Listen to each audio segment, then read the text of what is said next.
আরজিকর কাণ্ডের পর রাজ্যের প্রত্যেকটি হাসপাতাল ও মেডিকেল কলেজের নিরাপত্তা সুনিশ্চিত করার উদ্যোগ নিয়েছে রাজ্য সরকার। অতিরিক্ত দায়িত্ব নেওয়া হয়েছে জেলার পুলিশ সুপার এবং কমিশনারদের। তারপরে এই দিন বারাসাত মেডিকেল কলেজ হাসপাতালের পিছন দিক থেকে একটি যাতায়াতের রাস্তা প্রায় দীর্ঘ 50 বছর ধরে রয়েছে। এই রাস্তা দিয়ে দীর্ঘদিন ধরে কয়েক হাজার মানুষ যাতায়াত করে এই হাসপাতালের মধ্যে দিয়ে। বৃহস্পতিবার সকালে সেই রাস্তা বন্ধ করার উদ্যোগ নেওয়া হয় যাতে কোনো দুর্ঘটনা না ঘটে। তারপরে এই দিন ক্ষোভে ফেটে পড়েন এলাকাবাসী। তাদের অভিযোগ, প্রায় কয়েক বছর ধরে এই রাস্তা দিয়েই হাসপাতালের রোগীদের নিয়ে যাতায়াত করেন তারা। যদি এই রাস্তা প্রশাসনের তরফ থেকে বন্ধ করে দেওয়া হয় তাহলে প্রশ্ন উঠছে তাদেরকে প্রায় 3 কিলোমিটার ঘুরে হাসপাতালে পৌঁছাতে হবে মুমূর্ষু রোগীদের নিয়ে। এরপরে এই দিন সকালে সেই রাস্তা বন্ধ করতে আসলে বিক্ষোভ দেখাতে শুরু করেন এলাকাবাসী। দেখুন, হাইকোর্টের যে নির্দেশ আছে সেটা আভ্যন্তরীণ সমস্যা, আভ্যন্তরীণ সিকিউরিটির একটা ব্যবস্থা, কিন্তু তার জন্যে তো এই যে গেট, যেখানে হাজার হাজার মানুষ যাচ্ছে, যাতায়াত করছে, অসুস্থ মানুষ, লিভার পেশেন্ট, তাদেরকে নিয়ে যাওয়া, মাঝরাতে একজন হার্টের পেশেন্ট বা মাঝে মাঝে লিভার পেন উঠলো, তাদেরকে নিয়ে যাওয়ার জন্যে যে একটা রাস্তা হসপিটালে যাওয়া দীর্ঘদিন, এটা আজকের তো ঘটনা নয়, এটা ধরুন 70-80 দশকের থেকে এই রাস্তাটা আমরা ব্যবহার করছি। এখানকার যারা মানুষ এখানে প্রতিবেশী গড়ে ওঠার পরে হসপিটালের ক্যাম্পাসের ভিতর দিয়ে আপনারা যেতেন গেটটা খোলা থাকতো বলে, অ্যাকচুয়ালি তো কোনো আপনি দেখুন তো, যে কত আপনি পৌরসভা বা পিডব্লিউডি রুট ম্যাপে বা রোড ম্যাপে কোথাও এটা রাস্তা হিসেবে দেখানো আছে? দেখুন, সব জায়গায় এই কথা লেখা থাকে না। আচ্ছা, আপনারা কলকাতায় বিভিন্ন হসপিটালে কিন্তু গেট আছে। এই হসপিটালে যারা প্রথম কর্তৃপক্ষ ছিল, এই অঞ্চলের মানুষ, এই ক্লাবের মানুষ, তারা তাদের সঙ্গে কথা বলেই এই রুগীদের নিয়ে যাওয়ার ক্ষেত্রে দাঁড়িয়ে, মুমূর্ষু রুগীদের নিয়ে যাওয়ার ক্ষেত্রে দাঁড়িয়ে একটা আন্ডারস্ট্যান্ডিংয়ের মধ্যে দিয়ে এই রাস্তাটাকে তারা রেখেছিল। অতীতে বহুবার এই রাস্তাটা বন্ধ হওয়ার চেষ্টা হয়েছিল। যখন এখানে কাউন্সিলর ছিলেন সুনীল মুখার্জি, বামফ্রন্টের কাউন্সিলর, তখনও বন্ধ হয়েছিল, করার চেষ্টা হয়েছিল।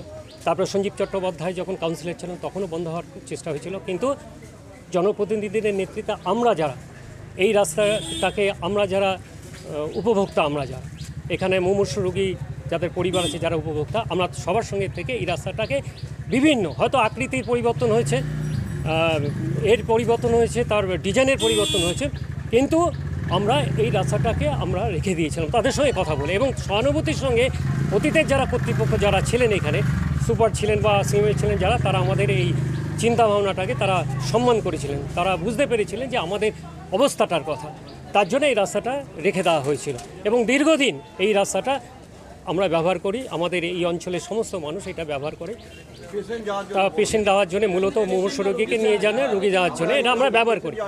কিন্তু হঠাৎ করে আজকে হাইকোর্টে যেটা বলেছে, হাইকোর্ট বলেছে কি আভ্যন্তরীণ ব্যাপারটাকে সুরক্ষা করতে। তাহলে এটা নয় যে যেখানে হাজারো হাজারো মানুষ তাদের পরিবারের অসুস্থ রোগীদের নিয়ে হসপিটালে ভর্তি হবে, মাঝরাতে লিভার পেশেন্টকে নিয়ে ভর্তি হবে, হার্টের পেশেন্টকে নিয়ে যেতে হবে, একটা শিশু অসুস্থ তাকে নিয়ে যাবে, মাঝরাতে একটা সাপে কামড়ানো রোগী তাকে নিয়ে যাবে, তার জন্যে চাপাডালির দিকে ঘুরে প্রায় আধ ঘন্টা পথ ভেঙে তা তো রাস্তায় মরিয়ে যাবে। সেই সমস্ত প্রথমেই বলে রাখি, রুগীর জন্য হাসপাতাল, হাসপাতালের জন্য রুগী নয়। এবং সেক্ষেত্রে সুপ্রিম কোর্ট এই যে ভার্ডিক্ট দিয়েছে, সংবিধানের 21 নম্বর ধারায় বলা আছে যে injured person entitle to get medical facility as early as possible. এই জায়গাটাতে দেখেই যাতে আমাদের রুগী যাতে তাড়াতাড়ি যেতে পারে তার বন্দোবস্ত করা হোক। এবং এই যে সিকিউরিটির বিষয় অর্থ নয় যে পাঁচিল দিয়ে আমি সিকিউরিটি বন্ধ করে দেবো। আমাদের এতদ অঞ্চলের লোকের একটাই দাবি যেটা রয়েছে, একটি যিনি মুমূর্ষু রোগী তিনি যাতে এই গেট দিয়ে যেতে পারেন, তার বন্দোবস্ত থাকা হোক। এবং তার জন্য যদি সিকিউরিটি মনে হয় তাহলে ভেতর দিকে তাতে রক্ষীর ব্যবস্থা করা হোক এবং সিসি ক্যামেরার আওতায় আনা হোক। এই সিসি ক্যামেরা এবং রক্ষী যদি থাকে তাহলে সেক্ষেত্রে তাদের যে সিকিউরিটির যে বিষয়টা বলা হচ্ছে, সেক্ষেত্রে তারাই সিকিউরিটির বিষয়টাতে অনেক জোরদারভাবে দিতে পারবে।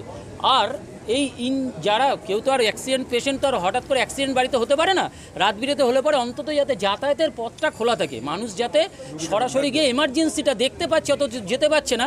আমরা এখানে আমাদের অনেককে হারিয়েছি, তার মধ্যে বাপি বলে একজন রয়েছে, তাকে আমরা হারিয়েছি, আরেকজনের ওয়াইফ হারিয়েছি এবং 3-4 জন মারা গেছে যাদের আমরা নিতে গিয়েই আর পৌঁছাতে পারিনি। তাহলে মানে রুগীর ভর্তির ক্ষেত্রে আপনাদের এই গেটটা প্রয়োজন, আমাদের- খোলা প্রয়োজন। তাহলে সর্বসাধারণের জন্য যাতায়াতের জন্য যদি প্রশাসন আটকে দেয়, শুধু রুগী যাবে, অন্য কেউ সাধারণ প্লেস বা কমন প্লেস ঠিক, হিসেবে ঠিক, যারা ঠিক। shortcut না, আছে, দাঁড়ান আবার। যাতায়াতের জন্য ব্যবহার করবে, তাহলে সেটাকে আপনারা সমর্থন করছেন? একদম আমরা সাধারণ যাতায়াতের আমরা চাচ্ছি না, সাধারণ যাতায়াতের জন্য এই রাস্তা নয়, শুধুমাত্র রুগীদের জন্য শুধুমাত্র খোলা থাকলে রুগী এবং রুগীর আপনাদের এটাই আত্মীয়দের জন্য দাবি, তাই তো? আমাদের এই দাবি। এই যে গেটগুলো রয়েছে, এই নবরণ সংঘের দিকের গেট, 10 নম্বর গলির গেট যা রয়েছে, যেখান থেকে আপ টু আপনার সেই বসিরহাট দেগঙ্গা থেকে শুরু করে ওই অঞ্চলের যারা আসেন তাদের এই যাতায়াত রুগী নিয়ে, তাদের এই যাতায়াতের ক্ষেত্রে আমরা এই গেট দুটোকে খোলা রাখবার দাবি জানাচ্ছি এলাকাবাসীর তরফ থেকে। উত্তর 24 পরগনার বারাসাত থেকে রাজু দাসের সাথে নিশীথ দাসের রিপোর্ট,